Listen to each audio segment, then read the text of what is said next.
प्रिय विद्यार्थियों, नमस्कार। अब तक हम कुल 4 अध्यायों का अध्ययन कर चुके हैं।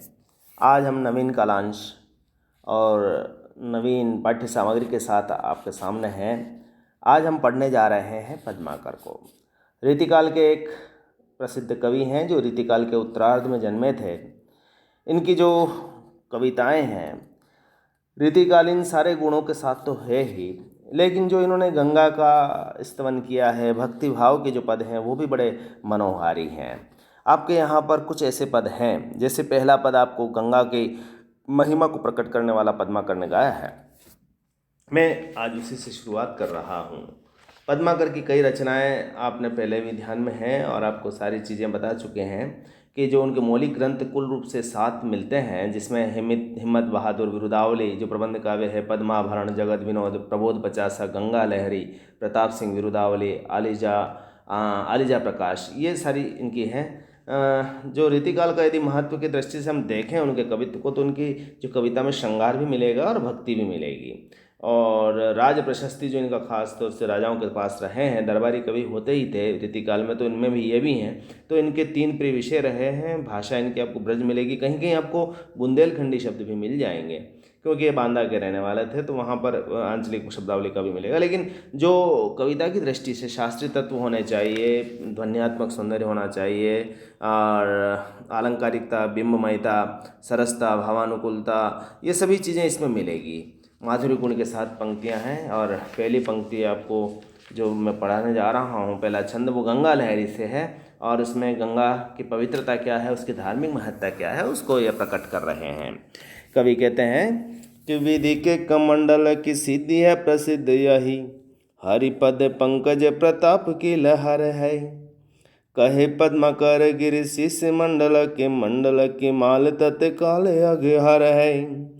भूपति भागीरथ की रथ की सुपर्ण पत, जनु जप जोग फल फैल की फहर है। क्षेम की छहर गंगा रावर लहर, काली काल को कहर झम जाल को जहर है। विधि के कमंडल की सिद्धि है प्रसिद्ध यही। इस अंश को हम देखें तो यहाँ पर गंगा की क्या पवित्रता वो बता रहे हैं। कैसे उनका जन्म हुआ, कैसे वो ब्रह्मा के कमंडल से निकली, कैसे विष्णु के चरण कमलों में गई और शिव की जटाओं से होती हुई इस धरती पर अवतरित हुई है। पौराणिक मान्यताएं हैं और धार्मिक मान्यताएं हैं, और इन्हीं किंवदंतियों से गंगा की जो पावनता है वो यहाँ के जन जन से जुड़ी हुई है। और कवि इस पूरे पद में ये कहना चाहता है कि कलयुग के यदि कष्ट हरण करना है तो उसमें गंगा की बड़ी भूमिका है। तो पहली पंक्ति जब हम देख रहे हैं तो कवि कह रहा है कि गंगा का जो उद्भव हुआ है, गंगा की जो महिमा है, वो कवि अपने शब्दों में कहता है कि संसार में कहानी रही है कि इसका जो जन्म हुआ है वो भाग्यदाता विधाता के कमंडल से हुआ है। यानी गंगा ब्रह्मा के कमंडल की सिद्धि है, यानी ब्रह्मा के कमंडल से निकली है और आज भी प्रचलित है कि सृष्टि का पालन पोषण करने वाले भगवान विष्णु के कमल रूपी चरणों के प्रताप को फैलाने वाली लहर के रूप में गंगा का बखान किया जाता रहा है। यानी विधि के कमंडल की तो सिद्धि है और यही प्रसिद्ध है लोक में। हरिपद और विष्णु के चरणों का प्रताप है, कमल जैसे चरण हैं उनके प्रताप है उनका, और उसी यानी विष्णु के चरण कमल से निकलकर कहाँ गई है, गंगा सभी पर्वतों से श्रेष्ठ कैलाश पर्वत के स्वामी भगवान शिव की जटाओं में जाती है। तो आगे बता रहे हैं कि कदमा पद्माकर गिरीश शीश मंडल, यानी कैलाश गिरी पर रहने वाले भगवान शिव की जटाओं में यह गई, यानी ब्रह्मा के कमंडल से निकली और भगवान विष्णु के चरणों से होती हुई आपके भगवान शिव की जटाओं में उन्होंने अपने आप को धारण किया।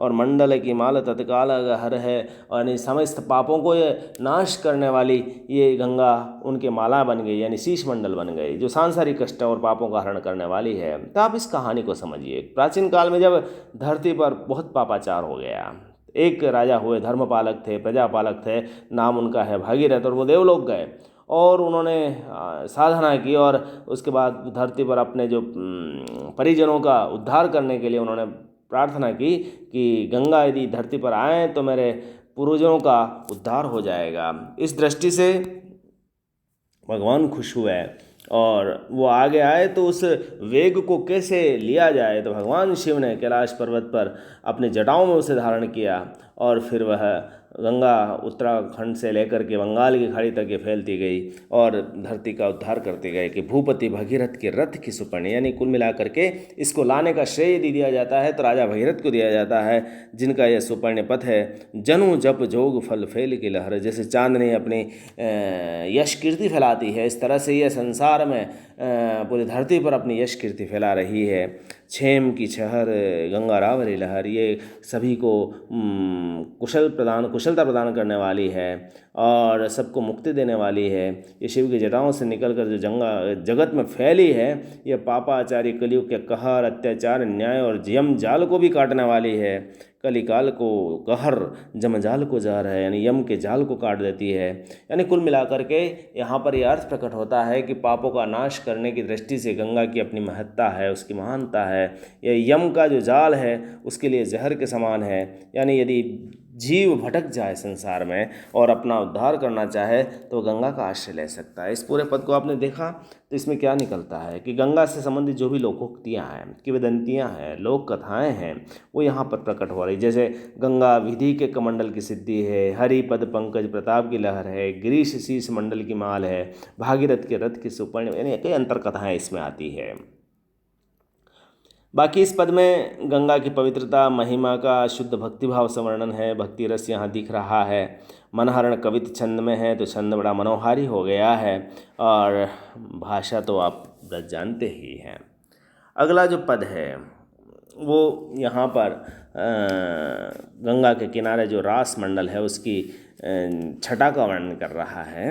कवि कहते हैं कि नीर के निकट रेणु रजित लस्यु तट, एक पट चांद की चांदनी बिछाई सी, कहे पद्म कर त्यों करत कलोल लोक, आवरत पूरे रास मंडल की पाई सी, विशद विहंगन की बानी राग राचते से नाचती तरंग अन आनंद बधाई सी, अग की अंधेरी कहूँ रह न पाई, फिरे धाई धाई अंगाधार सरद जसनाई सी।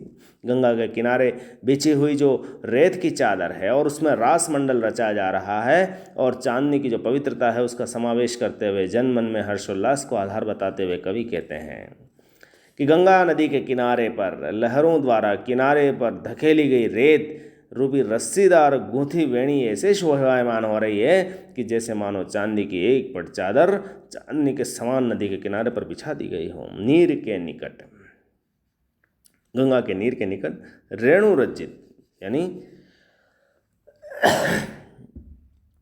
रेत से भरी हुई, लसैयों तट, तट को इस प्रकार शोभायमान रह रही है कि एक पट चादर की चांदनी बिछाई सी, जैसे चांदनी बिछा दी गई है। गंगा के किनारे का जो रेतीला तट है वो ऐसा लग रहा है कि जैसे कोई रजत का पट बिछा दिया गया हो। कहें पद्मा करत्यों करत कलोल लोक, और गंगा की लहरें गंगा के ऐसे किल्लोलें कर रही है कि जैसे मानो अपार जन समूह वृंदावन से चलकर गंगा के किनारे आ गया हो और आवरत पूरे रास मंडल की पाई से, और यहाँ पर आकर के उन्होंने रास मंडल सजा दिया गया हो। यानी गंगा की लहरों की आपसी टकराहट में ऐसा मधुर राग उत्पन्न हो रहा है कि ऐसा लगता है कि जनसमूह यहाँ पर आकर के रास लीला कर रहा हो, रास मंडल रचा हुआ हो। विशद विहंगन की बानी राग राज, और यहाँ पर जो बैठे हुए पक्षी हैं व्यापक समूह एक राग के साथ घुल मिल गया हो और नदी जो है उसकी गंगा की लहरें ऐसी नाच रही हैं और ऐसी बह रही हैं कि जैसे गले मिलकर एक दूसरे को आनंद मनाने की बधाई दे रही है। विशद विहंगन की बानी राग राचती सी, नाचती तरंग, यानी तरंगे नाच रही है। तो साक्षात गंगा का जो तट है वो ऐसा लग रहा है कि जैसे यहाँ पर रास मंडल रचा जा रहा हो, पक्षियों की आवाज़ उसमें गूंज रही हैं, पूरे कलोल लोक हर्ष का उसकी जो लहरों का आवाज़ें हैं वो ऐसे जैसे जनसमूह का हर्षगान है। और रजत चांदनी बिछाई सी, यानी चादर बिछाई रखी हो रासमंडल में, तो यहाँ पर रेतीला तट ही अपने आप में कोई बिछा और उसके ऊपर बिखी हुई चांदनी ऐसा लगता है जैसे कोई चादर बिछा रखी हो। अधिक अंधेरी कहूँ रहन न पाई, फिरे धाए धाए गंगाधर शरद सुन। और ये सब शरद ऋतु की चांदनी है जो प्रत्येक घर में चांदनी छिटका कर उसे शुभ्र और पावन कर देती है। वैसे ही जो गंगा जल के घर घर में फैल जाने से पापी के पाप संसार में रह नहीं पाते, पाप का समूल विनाश हो जाता है। तो ये गंगा की जो पवित्र धारा है उसी प्रकार से उत्साह और आनंद प्रदान करने वाली है, जिसके कारण ऐसा पूरा उसका तट ही ऐसा लग रहा है कि जैसे ब्रज का रास मंडल आ गया हो भगवान कृष्ण जब रासमंडल रचाते थे तो ऐसा ही कुछ होता था। यहाँ पर उसके रतीले तट का सुंदरता का वर्णन गंगा के साथ है कि गंगा का तट ही ऐसा लग रहा है कि जैसे ब्रज का रासमंडल हमारे सामने खड़ा हो। इस पूरे पद को देखने के बाद आपको लगता है कि इसमें रासमंडल की कीलों भरना, शरद की चांदनी की शुभ्रता और गंगा के प्रति जो इनकी श्रद्धा भाव प्रकट होती है। और गंगा पतितोद्धारक है और पापों की विनाशक है, ये इस पद में सिद्ध हो रहा है। इन पंक्तियों में आप देखें तो उपमा अलंकार दिखाई दे रहा है, अनुप्रास अलंकार है और मनहरण कवित्व का माधुर्य है ही, भाषा साहित्यिक ब्रश है और आलंकारिकता और चित्रात्मकता आपके सामने जैसे चाक्षुष बिंब की तरह गुजर रही है, ये इस पद का। इन दोनों पदों को आप देखें, इनका अर्थ करें, शेष हम अगले कालांश में पढ़ेंगे।